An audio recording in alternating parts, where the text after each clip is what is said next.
नमस्कार, स्वागत है आपका। मैं हूं आपके साथ सुमित गुप्ता। आप देख रहे हैं महारो राजस्थान। बुलेटिन की शुरुआत में बड़ी खबर है। सलमान खान के वकील को धमकी मिली है। सलमान खान के वकील को धमकी भरी चिट्ठी मिली है। हस्तिमल सारस्वत को लॉरेंस गैंग ने धमकी दी है। महामंदिर थाने में हस्तिमल सारस्वत ने इसकी शिकायत दर्ज करवा दी है। हस्तिमल सारस्वत के घर की सुरक्षा बढ़ा दी गई है, बढ़ाई जाएगी सुरक्षा। खुफिया पुलिस भी मामले पर नजर रख रही है। लॉरेंस ने सलमान खान को भी धमकी दी थी और अब लॉरेंस गैंग की तरफ से हस्तिमल सारस्वत को भी धमकी। चंद्रशेखर व्यास मेरे सहयोगी जोधपुर से फोन लाइन पर जुड़ गए। चंद्रशेखर, पूरा मामला क्या? देखिए सुमित, बड़ा अपडेट इस मामले में यह है कि सलमान खान के अधिवक्ता हस्तिमल सारस्वत को धमकी मिलने के बाद जब उन्होंने पुलिस थाने में शिकायत दर्ज की, उसके बाद पुलिस ने त्वरित कार्रवाई करते हुए सबसे पहले उन्हें एक हथियारबंद सुरक्षा गार्ड मुहैया कराया है, जो 24 घंटे उनके साथ साए की तरह रहेगा और लगातार उनकी सुरक्षा करेगा। सबसे बड़ी बात यह है कि सलमान खान के अधिवक्ता के पुराने हाईकोर्ट स्थित जुबली चैम्बर के उनके चैम्बर की कुंडी के बाहर एक पत्र मिला था जिसमें उन्हें धमकी दी गई थी, जिसके बाद उन्होंने महामंदिर थाने में इस बाबत शिकायत पेश की थी। पूर्व में सलमान खान के अधिवक्ता को 2-3 साल पहले एक बार धमकी मिल चुकी है, जिसके बाद उनको सुरक्षा दी गई थी, लेकिन बाद में जो है वो सुरक्षा हटा दी गई थी। अब एक बार फिर जो है धमकी मिलने के बाद सुरक्षा दी गई है। गौरतलब है कि जोधपुर के कोर्ट पेशी के दौरान खुद लॉरेंस ने जो है एक बार यहाँ पर मीडिया और पुलिस के आला अधिकारियों के सामने खुद सलमान खान को जान से मारने की, कोर्ट परिसर में मारने की धमकी दी थी। उसके बाद लगातार ये मामला सेंसिटिव होता जा रहा है और जिस तरह से जो अब एक बार फिर जो है सलमान खान के अधिवक्ता को धमकी दी गई है, उसके बाद उनको सुरक्षा मुहैया कराई गई है। जी, ये पता चल पाया चंद्रशेखर, ये खत कहां से आया, किसने भेजा, क्या इस चिट्ठी में लिखा हुआ है? देखिए, अगर बात करें तो सलमान खान के अधिवक्ता हस्तिमल सारस्वत जो कि वर्तमान में अभी राजस्थान हाईकोर्ट झालामंड के क्षेत्र में मौजूद है, तो वहां पर जो उनका मोबाइल जो है उनसे संपर्क नहीं हो पा रहा है। लेकिन बात करें तो जिस प्रकार से ये धमकी दी गई, उसके बाद पुलिस इस जांच में जुटी है कि ये पत्र किसने लाकर वहां पे कुंडी में डाला और क्या जो है उसमें लिखा हुआ था, और उसको लेकर जो है पुलिस ने खुलासा नहीं किया। लेकिन ये बात जरूर बताइए कि उनको जो है धमकी दी गई, देख लेने की धमकी दी गई और प्रत्यक्ष रूप से जो है लॉरेंस का जो है उसमें हवाला नहीं किया गया। लेकिन कहीं ना कहीं जो इशारों में लॉरेंस के ग्रुप का होने का जो है धमकी देने वाले ने जो है जिक्र जो है इशारा दिया है, जिसके चलते ये माना जा रहा है कि लॉरेंस की ओर से ये धमकी दी गई। और पूर्व में खुद सलमान खान को इस तरह से जो कोर्ट परिसर में खुलेआम मीडिया के सामने लॉरेंस ने धमकी दी थी कि सलमान खान को कोर्ट परिसर में मारेंगे। सलमान के पिता को भी एक पत्र भेजा जा चुका था। तो लगातार इस तरह की धमकी के जो है लगातार एक के बाद एक मामले सामने आ रहे हैं और सलमान खान के अधिवक्ता को एक बार फिर सुरक्षा पुलिस की ओर से मुहैया करा दी गई है। एक हथियारबंद जो है सुरक्षा गार्ड उनको दिया गया है, जो 24 घंटे उनके साथ साए की तरह रहेगा। जी, लॉरेंस बिश्नोई, कुख्यात गैंगस्टर, इसने सलमान के घर तक पर धमकी भरे खत भेजने की कोशिश की थी। सलमान के पिता सलीम खान को इसने धमकी भरा खत भेजने की कोशिश की थी। कुख्यात गैंगस्टर है। एक पुलिसकर्मी हस्तिमल सारस्वत के साथ लगाया गया है, आप बता रहे हैं, ये काफी होगा? और दूसरी बात, ये हस्तिमल सारस्वत से आपकी बात हो पाई? किसी तरह की कोई फोन कॉल, थ्रेट कॉल उनके पास आई? देखिए, सलमान खान के अधिवक्ता का फोन जो है आउट ऑफ रीच है, तो उनसे हमारी बात नहीं हो पाई। लेकिन अगर बात करें तो जिस प्रकार से जो पूर्व में सलमान खान को जान से मारने की धमकी दी गई थी, उनके घर पे पत्र भेजा गया था और रेकी करते हुए भी कुछ लोग पूर्व में पकड़े गए थे। तो कहीं ना कहीं जो हिरण शिकार प्रकरण है उसको लेकर जो है लॉरेंस बिश्नोई, जो कि बिश्नोई समाज से आता है, और लॉरेंस जो है खफा है, जिसके चलते उन्होंने सलमान खान को सबक सिखाने और यहीं पे जान से मारने की धमकी दी थी। इसके बाद अब सलमान के अधिवक्ता को जो धमकी दी गई है, फिलहाल उन्हें एक सुरक्षाकर्मी जो है जो मुहैया कराया गया और यदि जरूरत रही तो उनके घर के बाहर भी जो है सिक्योरिटी लगाई जाएगी। और फिलहाल खुफिया पुलिस भी जो है इस मामले की जांच में जुटी है। शुक्रिया चंद्रशेखर, तमाम जानकारी के लिए अपडेट आप सब लेते रहेंगे। चंद्रशेखर व्यास मेरे सहयोगी जोधपुर से हमारे साथ फोन लाइन पर जुड़े। पुलिस ने सुरक्षा दे दी है हस्तिमल सारस्वत को लॉरेंस गैंग की तरफ से धमकी मिलने के बाद। और एक और बड़ी खबर है, बाड़मेर से बीजेपी नेता को बम से उड़ाने की धमकी मिली है। बड़ी खबर, बाड़मेर से बीजेपी के आईटी सेल के संयोजक को धमकी मिली है बम से उड़ाने की। जिहादियों के खिलाफ पोस्ट करना महंगा पड़ गया। जिहादियों के खिलाफ पोस्ट करना हर व्यक्ति को महंगा पड़ रहा है। एक पोस्ट पर गला काट दिया जा रहा है, एक पोस्ट पर धमकी दी जा रही है। अब बीजेपी नेता को धमकी मिली है, अलग अलग फोन नंबरों से धमकी दी जा रही है। एसपी ने बीजेपी नेता को सुरक्षा का भरोसा दिया है, एक कांस्टेबल को सुरक्षा में भी लगा दिया है। पीड़ित की रिपोर्ट पर जांच शुरू कर दी गई। पोस्ट डाली है, तो उसमें मैंने ऐसा कोई असंवैधानिक या गैरकानूनन कोई शब्द नहीं लिखे है। मैंने मर्यादित शब्दों में पोस्ट डाली है। उसमें मैंने एक जिहादी शब्द लिखा है कि जिहादियों का बहिष्कार करो। उसको लेकर के 4-5 दिन से लगातार मेरे पास धमकियाँ आ रही है, मेरे पास फ़ोन आ रही है। तो मैंने इस संबंध में कल भी एसपी साहब से पेश हुआ था मैं, और रिपोर्ट दर्ज करवाई थी, एफआईआर दर्ज करवाई थी। लेकिन आज लगभग 5 बजे मेरे पास एक व्हाट्सअप कॉल आया, जिसका मेरे पास रिकॉर्डिंग है ऑलरेडी। उसमें एक व्यक्ति मुझे फ़ोन करता है और खुलेआम मुझे धमकी देता है कि 24 घंटे के अंदर अंदर तू मारा जाएगा, तेरी पूरी फैमिली मारी जाएगी, मैं तेरे घर के अंदर आकर के बम विस्फोट करूँगा। बीजेपी की आईटी सेल के संयोजक हैं, उनके पास में कुछ धमकी भरे संदेश और कॉल्स आ रहे हैं। तो जैसे उन्होंने बताया, उस पर तुरंत मुकदमा दर्ज करके उनको एक तो सुरक्षा मुहैया करेगी और प्रयास कर रहे हैं कि कॉल और मैसेज कहाँ से आ रहे हैं वहाँ तक हम पहुँच सकें। उनको साथ ही थोड़ा सावधान और सावचेत रहने की भी हिदायत दी है, और कोशिश कर रहे हैं कि जल्द से जल्द जो भी जना ये कर रहा है उसको पकड़ने आ जाए। चलिए, प्रेमदान देथा मेरे सहयोगी बाड़मेर से हमारे साथ फोन लाइन पर जुड़ गए हैं। प्रेमदान, पूरा मामला क्या है, ये क्या कह रहे हैं बीजेपी नेता? प्रेमदान, आवाज सुन पा रहे हैं आप मेरी? बिल्कुल, मैं आपको बताना चाहूंगा कि ये मामला जो है ये बीजेपी आईटी सेल से जुड़ा हुआ मामला है, जिसने एक पोस्ट डाली थी। इस पोस्ट के ऊपर जो कमेंट आया है उसमें उसके परिवार को जान से मारने की जो धमकी दी गई है, उसके बाद में शिकायत के आधार पर पुलिस ने तत्काल प्रभाव से कार्रवाई करते हुए एक कांस्टेबल को इनके घर पे मुहैया करवा दिया है, ताकि किसी तरीके से परिवार असुरक्षित नहीं हो। लेकिन इन्होंने पोस्ट जो करी थी उसमें इसने लिखा था कि मैं जो आतंकी हैं उनसे किसी तरीके का कोई लेन देन नहीं कर रहा। उसी के विरोध में इनको जो धमकी दी जा रही है, इनके परिवार को जान से मारने की धमकी दी जा रही है। उसके बाद में बाड़मेर पुलिस सक्रिय हो गई और उन जो नंबर है उनको ट्रेस किया जा रहा है। जी, आप एक बार फिर से बताएंगे पोस्ट क्या की थी इन्होंने? देखिए, इन्होंने पोस्ट की थी कि कोई भी आतंकी जो जिहादी है, इन लोगों से मेरे परिवार और मेरे द्वारा किसी तरीके की लेन देन और खरीदारी नहीं होगी। इस तरीके की ये पोस्ट इन्होंने डाली थी, जो उदयपुर में जो घटना हुई थी उसके विरोध में।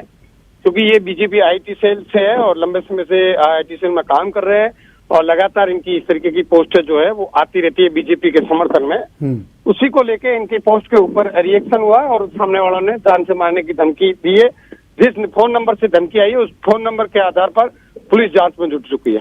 कहाँ से आई ये धमकी, किसने दी ये धमकी, क्या कुछ अब तक कोई सुराग मिल पाया प्रेमदान? देखिए, अभी पुलिस इस फोन नंबर के आधार पर ट्रेस करने की कोशिश कर रही है। जो फेसबुक पेज के ऊपर है तो उसको ट्रेस करने की कोशिश की जा रही है कि ये लोग कौन है, क्योंकि ये पूरा मामला तब सामने आएगा तभी उसके आईपी एड्रेस के बाद में पता लगेगा कौन से फोन नंबर से ये पोस्ट सामने की गई है।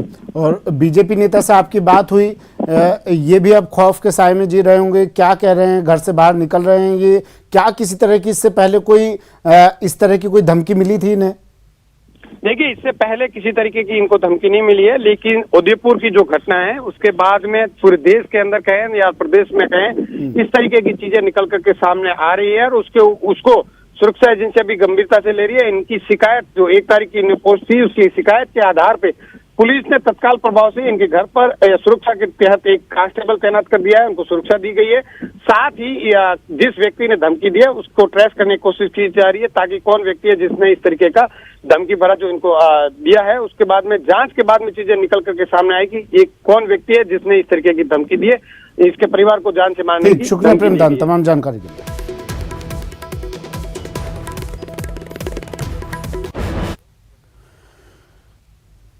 हैदराबाद और बिहार से जुड़े उदयपुर हत्याकांड के तार बिहार के भागलपुर के रहने वाले मोहम्मद मुनव्वर हुसैन अशरफी की तलाश की जा रही है। 36 साल के मोहम्मद मुनव्वर हुसैन अशरफी कुछ समय से हैदराबाद में रह रहा था।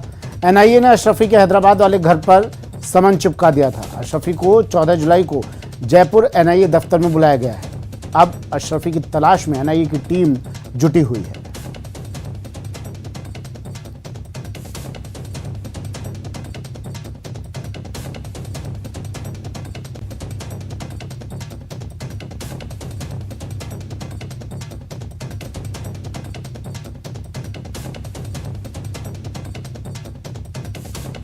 कन्हैया हत्याकांड में एनआईए की टीम अब दबिश तेज कर दी है। एनआईए का एक्शन, हैदराबाद पहुंची है एनआईए की टीम। खबर ये भी है सूत्रों के हवाले से कि ये तस्वीरें भी देखिए आपको, उदयपुर के गुनहगार मोहम्मद गौस और वसीम अत्तारी की ये तस्वीरें, जब ये दोनों साल 2017-18 में हैदराबाद गए थे। ये तस्वीरें एनआईए को वसीम के फोन से मिली है। जांच एजेंसी अब इनसे हैदराबाद जाने के पीछे इनका क्या मकसद था, इस बारे में भी पूछताछ कर रही है। जांच के दौरान पता चला है कि मोहम्मद गौस और वसीम अत्तारी देश भर में लोगों को दावत इस्लामिया से जोड़ने का काम कर रहे थे और इसके लिए पैसा भी जमा कर रहे थे।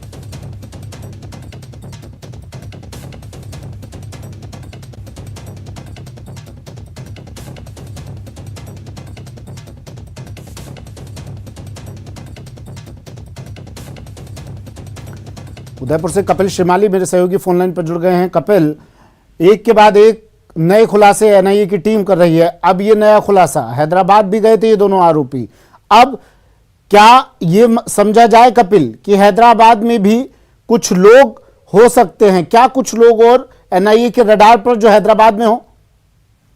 जी बिल्कुल, देखिए पूछताछ में लगातार कई सारे नाम सामने आ रहे हैं, क्योंकि जिस तरह की रिपोर्ट एनआईए ने दर्ज की है उस रिपोर्ट में भी ये स्पष्ट है कि इनकी जो मंशा है पूरे देश में दहशत फैलाने की थी, पूरे देश राष्ट्रीय सुरक्षा के लिए ये खतरा थे। तो पूरे देश में इनका नेटवर्क हो सकता है, हैदराबाद से कनेक्शन सब सामने आने लगे हैं और जैसे जैसे विस्तार से पूछताछ और जो इन्वेस्टिगेशन है वो आगे बढ़ेगा और भी कई सारे कनेक्शन सामने आएंगे। कुछ कनेक्शन यूपी के भी सामने आ रहे हैं, हालांकि आधिकारिक पुष्टि अभी नहीं हुई है, लेकिन जो कनेक्शन है अलग अलग स्टेट में मोहम्मद गौस और रियाज अतारी के सामने आ रहे हैं और इन सभी कनेक्शन के पीछे प्राथमिक तौर पर जो जानकारी सामने आई है उसके अनुसार दावते इस्लामी संगठन से जुड़ाव होने के चलते ही इनके जो दूसरे कनेक्शंस हैं वो भारत में लगातार बढ़ रहे थे। ये अलग अलग स्टेट में अपने संपर्क बढ़ा रहे थे और कोशिश कर रहे थे कि अपना नेटवर्क मजबूत हो।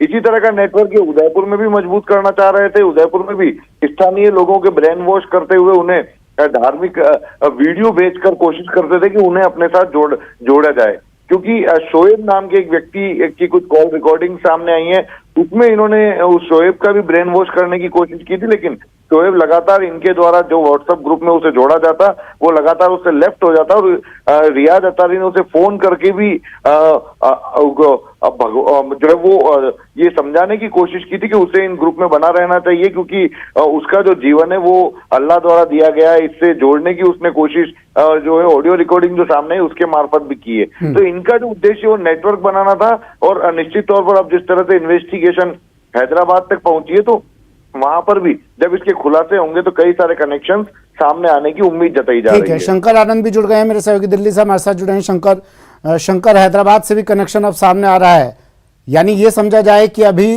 देश में और भी कई जगहों से इस कनेक्शन का खुलासा हो सकता है। देखिए, जिस तरह से इस मामले में तफ्तीश की जा रही है और जिस तरह से तफ्तीश का दायरा और ज्यादा बेहतर करने के लिए, बड़ा दायरा करने के लिए केंद्रीय जांच एजेंसी एनआईए को जांच का जिम्मा सौंपा गया है। तो जांच एजेंसी एनआईए इस मामले में देश के हर कोने से जुड़े हुए, अगर इस मॉड्यूल से जुड़े हुए जहां कहीं भी कनेक्शन अगर कुछ मिलता है तो उसे खंगालने का काम एनआईए करेगी। और जिस तरह से इस मामले में अब कनेक्शन हैदराबाद भी और पटना तक भी बिहार तक पहुंचा है। बिहार का जो भागलपुर इलाका है वहां का रहने वाला है ये आरोपी। तो कल इसे तलाशने के लिए हैदराबाद जो उसके आवास से बकायदा एनआईए की टीम गई थी, इसके साथ साथ वो कल देर रात तक उसे तलाशा जा रहा था और हैदराबाद स्थित उसके आवास पर काफी देर तक उसे तलाशने के बाद जब वो नहीं मिला तो उसके बाद उसके घर के बाहर एक नोटिस चिपका करके एनआईए की टीम वहां से निकल गई। और इसके साथ ही जो पटना भागलपुर में जो स्थित आवास है वहां से भी संबंधित तमाम जानकारियों को जुटी हुई है। और खास तौर पर देखिए, हत्याकांड को तो अंजाम दो लोगों ने ही दिया था, लेकिन उसको ब्रेनवॉश करने वाले कौन कौन से लोग थे, उसकी और भी कई तरह से मदद करने वाले लोग कौन थे, क्या एक सोची समझी साजिश के तहत पिछले काफी लेकिन खबर शंकर ये भी आ रही है कि उसी दिन 3 लोगों का मर्डर किया जाना था, उसी दिन दहशत फैलाने का इनका पूरा इरादा था, यानी सोची समझी साजिश बड़े लेवल पर। वो तो टीम एक्टिव थी, हमारी एजेंसियां एक्टिव थी, इनको तुरंत गिरफ्तार किया गया और ये अपने मकसद में कामयाब नहीं हो पाए। देखिए, रियाज के बारे में जो जानकारी मिली थी कि कानपुर से 6 विशेष तरह का जो छुरा है, जिस तरह से बकायदा देखा गया हत्याकांड को अंजाम देने के लिए, तो वो विशेष तरह का जो 6 छुरे जो मंगवाए गए थे वो कानपुर से मंगवाए गए थे और कानपुर में भी जांच एजेंसी वहां पे पहुंची थी इन्वेस्टिगेशन करने के लिए।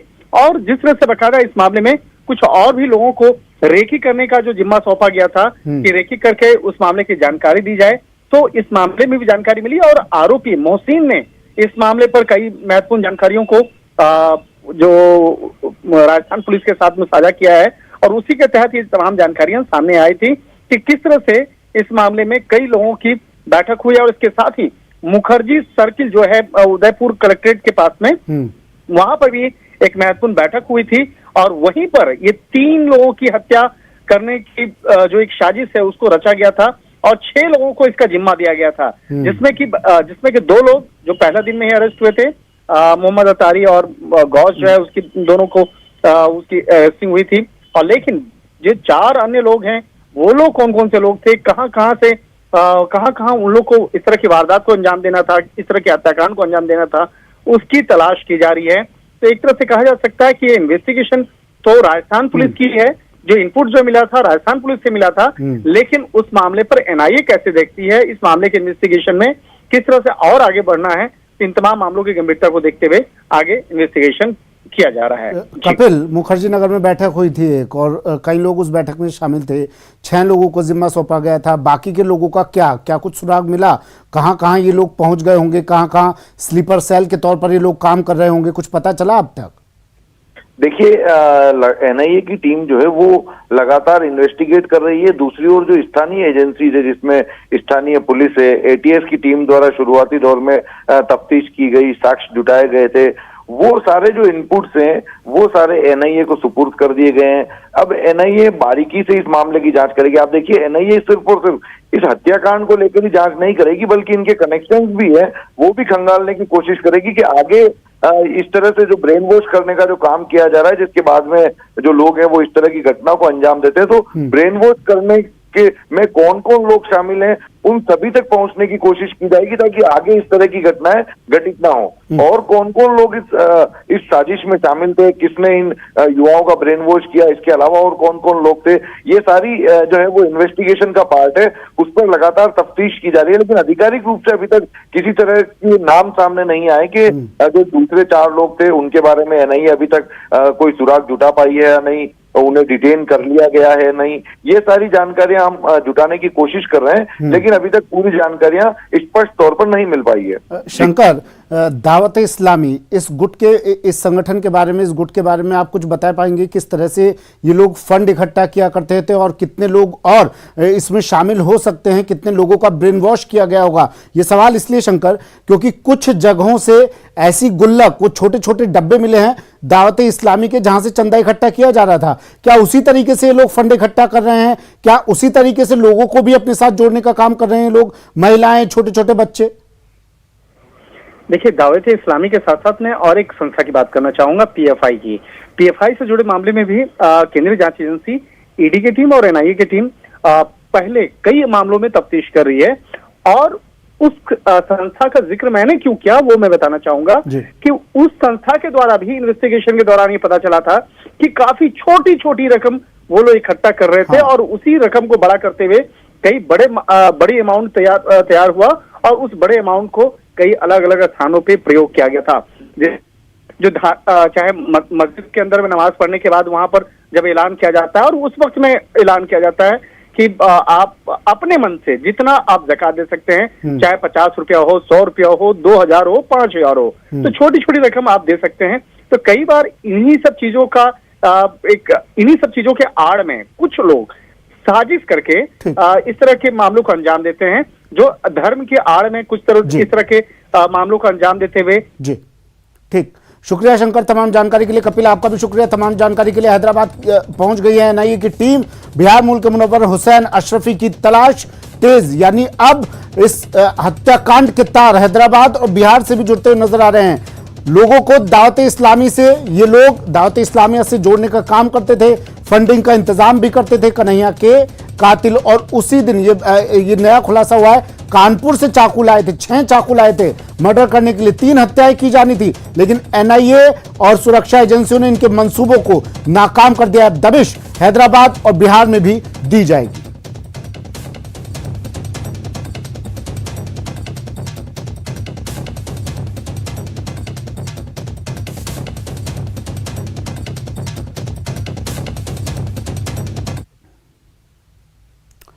नुपुर शर्मा के खिलाफ विवादित वीडियो बनाकर उसे वायरल करने के आरोपी सलमान चिश्ती को अजमेर पुलिस ने देर रात गिरफ्तार कर लिया। वीडियो में सलमान चिश्ती ने नुपुर शर्मा को मारने वाले को इनाम देने की बात कही थी। आरोपी सलमान चिश्ती दरगाह थाने का हिस्ट्री शीटर भी है और आदतन नशेड़ी भी है। 2 दिन पहले वायरल वीडियो सामने आने के बाद पुलिस ने केस दर्ज किया था। एएसपी विकास सांगवान की अगुवाई में दरगाह उपाधीक्षक संदीप सारस्वत, दरगाह एसएचओ दलबीर फौजदार सहित क्यूआरटी की टीम और जिला पुलिस की स्पेशल टीम ने दरगाह इलाके में तलाशी अभियान चलाया और मुखबिर की सूचना पर आरोपी को गिरफ्तार कर लिया। हमारे संज्ञान में आया था कि दरगाह के खादिम सलमान चिश्ती द्वारा एक भ्रामक और आपत्तिजनक वीडियो शेयर किया गया है, जिसके बाद तुरंत एफआईआर दर्ज कर ली गई और विभिन्न टीम बनाकर साइबर टीम की मदद के द्वारा भी आज सलमान चिश्ती को घर से दस्तयाब किया गया। अभी उनसे पूछताछ जारी है। उनको उनके खादिम मोहल्ला से ही अभी दस्तयाब किया गया है। बाकी एक बार अभी पूछताछ हो जाए कि वो कब उन्होंने वीडियो बनाया, कहाँ बनाया, उसके बाद बाकी जानकारी शेयर कर सकते हैं। चलिए बुलेटिन में अब बात करते हैं स्कूल में तालेबंदी की। ये तस्वीरें आपको कुछ दिखाते हैं। पहली तस्वीर श्रीगंगानगर से है, जहां स्कूल क्रमोन्नत करने की मांग को लेकर ग्रामीणों ने स्कूल गेट पर ताला जड़ दिया। दूसरी तस्वीर अजमेर से है, जहां शिक्षकों की कमी को लेकर ग्रामीणों ने स्कूल पर ताला जड़ दिया। ये 2 तस्वीरें श्रीगंगानगर और अजमेर से। पाठशाला में ताला, शिक्षकों की कमी से आक्रोशित यहां विद्यार्थियों ने पहुंचकर स्कूल पर ताला जड़ दिया। श्रीगंगानगर के रायसिंह नगर उपखंड क्षेत्र की बबीता पंचायत के गांव ततरासर में स्कूल क्रमोन्नत करने की मांग को लेकर आज लगातार दूसरे दिन स्कूल की तालाबंदी की जा रही है। राजकीय उच्च प्राथमिक विद्यालय की ग्रामीणों और स्कूल की छात्राओं के द्वारा आज लगातार दूसरे दिन स्कूल की तालाबंदी की गई है और स्कूल के बाहर टेंट लगाकर स्कूल क्रमोन्नत करने की मांग को लेकर प्रदर्शन किया जा रहा है। हालांकि शिक्षा विभाग के साथ साथ स्थानीय जनप्रतिनिधियों के द्वारा स्कूल को क्रमोन्नत करने की मांग को लेकर प्रस्ताव बनाकर भेजा जा चुका है, लेकिन ग्रामीणों का कहना है कि जब तक स्कूल क्रमोन्नत करने के आदेश जारी नहीं हो जाते तब तक वे स्कूल की तालाबंदी जारी रखेंगे। इसके साथ ही स्थानीय भाजपा विधायक बलबीर सिंह लूथरा ने भी ग्रामीणों और छात्राओं की तालाबंदी का समर्थन करते हुए राज्य सरकार से जल्द स्कूल क्रमोन्नत करने की मांग की है।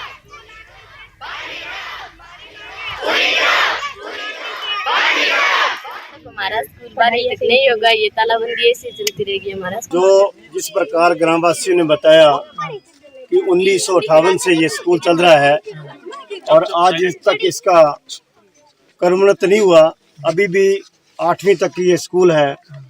और जैसा कि प्रधानाचार्य से बात हुई तो उन्होंने बताया भी स्कूल में बच्चों की स्ट्रेंथ भी काफ़ी अच्छी है, करीब 150 के लगभग बच्चों की स्ट्रेंथ है। इतनी बढ़िया स्ट्रेंथ को देखते हुए इन बच्चों की और ग्रामवासियों की स्कूल क्रमोन्नत करने की जो मांग बिल्कुल वाजिब है। अजमेर जिले के 2 सरकारी स्कूलों में स्टाफ की कमी के चलते ग्रामीणों ने तालेबंदी कर विरोध प्रदर्शन किया। जिले के भिनाई कस्बे के सोबड़ी गांव में स्कूल स्टाफ नहीं होने के चलते ग्रामीणों ने स्कूल के मुख्य द्वार पर ताला लगाकर बाहर धरना शुरू कर दिया। इस स्कूल में 4 क्लर्क के पद खाली होने के अलावा 2 शिक्षकों के पद भी खाली हैं। तालाबंदी की सूचना मिलते ही ब्लॉक शिक्षा अधिकारी मौके पर पहुंचे और ग्रामीणों को समझाया।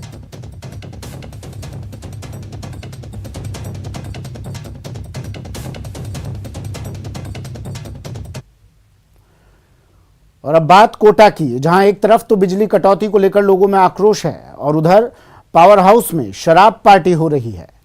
जी हां, देर रात कोटा ग्रामीण के गैता पावर हाउस पर लोगों ने नारेबाजी कर जोरदार हंगामा किया, साथ ही साथ प्रदर्शन कर आक्रोश भी जताया। ग्रामीणों का कहना है कि बिजली कर्मचारी सप्लाई बंद कर शराब पार्टी कर रहे हैं और बिजली कटौती से लोगों को भारी परेशानियों का सामना करना पड़ रहा है। मौके पर मिली शराब की बोतलों को देखकर ग्रामीणों का गुस्सा फूट पड़ा। इस दौरान सरपंच सहित कई ग्रामीण मौजूद रहे।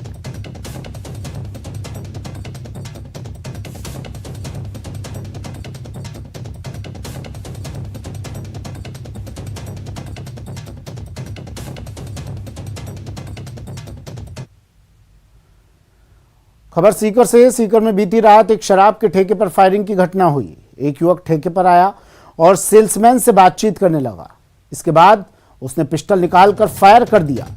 ये पूरी वारदात सीसीटीवी में कैद हो गई। सूचना पर पुलिस मौके पर पहुंची और जिले में नाकाबंदी की कार्रवाई की, लेकिन बदमाशों का कोई सुराग नहीं लगा। जानकारी के मुताबिक जयपुर रोड पर स्थित ठेके पर 2 युवक बाइक लेकर आए। इनमें से एक ठेके पर गया और फायर कर दिया। पुलिस पूरे मामले की जांच कर रही है।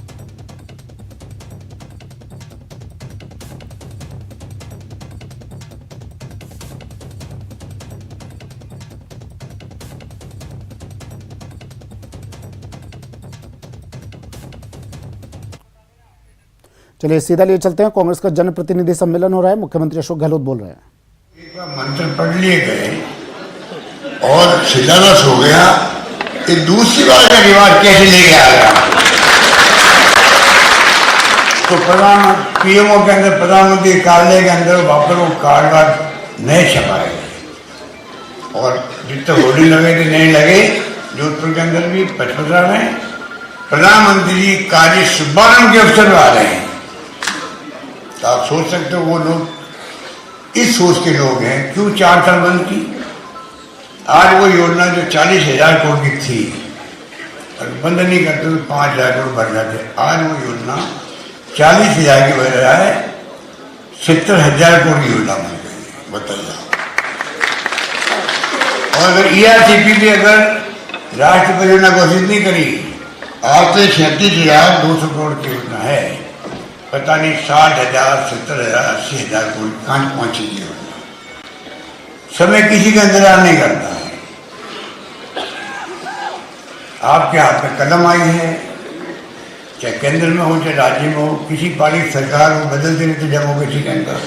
काम क्यों रुके पब्लिक का? ये भावना होनी चाहिए। क्या कारण है कि ये योजना घोषित नहीं कर रहे हैं? इन्हीं का एडवाइजर, मैं एक बात इसलिए कहना चाहता हूँ, ये एक प्रकार से आपके दिलो दिमाग बैठ जानी चाहिए बात। ये कोई राजनीति नहीं है। मैं फिर कहना चाहूँगा प्रधानमंत्री जी से, केंद्रीय मंत्री जी से, कि हमारी कोई इसमें राजनीति नहीं है। हम चाहते हैं कि ये योजना 13 जिलों के फ्यूचर की योजना, सिंचाई की, पीने के पानी की तरस से लोग। अब 2 साल के अंदर अपना करा दी, आपकी योजना बंद कर दी। जबकि सबसे टॉप प्रायोरिटी पे ईश्वरदा बांध में पानी वहीं पहुंचेगा, 2 साल के अंदर पहुंचेगा, और गंगापुर में पहुंचेगा, आपके माधोपुर में पहुंचेगा। तो ये लोग झूठ फैलाते रहते हैं। आप देखिए श्री राम वेदेरे, नाम भी श्री राम के नाम से उसका नाम, श्री राम वेदेरे, ये उस वक्त में राजस्थान रिवर बेसिन अथॉरिटी जो वसुंधरा जी ने बनाई थी, उसके चेयरमैन थे राजस्थान के। उस व्यक्ति का नाम है श्री राम वेदेरे। आज वही व्यक्ति केंद्र सरकार में माननीय मंत्री, जल संसाधन मंत्री जो हैं, इनके ऑफिस के अंदर वो एडवाइजर उनका बना बैठा है। आप सोचिएगा। और योजना डीपीआर ने बनाई है, उसी श्री राम वेदेरे ने बनाई है। राजस्थान की डीपीआर की परियोजना उन्होंने बनाई है, और वो सलाहकार है केंद्र के अंदर। या तो उस पर वो झूठे थे, या आज वो कुछ एडवाइस नहीं दे रहे वहां पर, या उनकी एडवाइस सुनी नहीं आ रही राजनीतिक तौर से। चलिए, कांग्रेस के जनप्रतिनिधि सम्मेलन में मुख्यमंत्री अशोक गहलोत संबोधित कर रहे हैं। वक्त एक ब्रेक का है, जल्द हाजिर होंगे।